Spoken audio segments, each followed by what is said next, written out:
So, John, among the players the Cowboys have who are active on this roster or who we think are their main players, how many of them do you think are the best at their position in the NFL? Oh, geez, probably none of them. No, let me think. I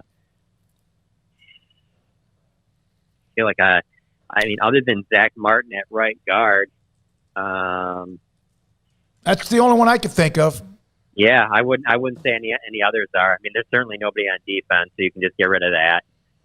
Dak's obviously not the best quarterback. Zeke's not the best running back. They don't have the best.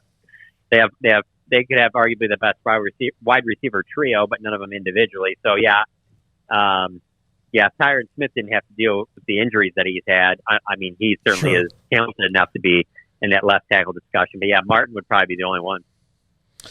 John, do you expect any of the undrafted free agents to make enough noise to maybe not get on the roster, but get on the, let's see how these guys do over the next couple of years list?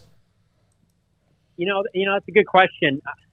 The only reason why I'm a little skeptical is just because of the fact that they drafted 11 guys, and I think that there is a realistic possibility that most, if not all of those 11 could make the team. And so I think that takes up a lot of roster spots on a team that is relatively young to begin with. So I just don't see many, maybe if you look at like the backup running back spot behind Tony Pollard, maybe one of those guys gets kind of in the mix. But generally where you see teams kind of get an undrafted guy that ends up sticking is that wide receiver.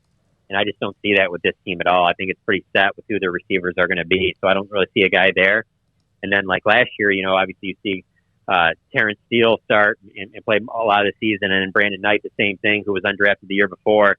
I just don't see an undrafted guy really making a dent on that offensive line either. So, no, I really don't, because if they would have had maybe a more typical draft, or maybe they had, 7 picks, 8 picks, maybe, but because all 11 have a legitimate shot, I just don't think there's much room for any of the undrafted guys.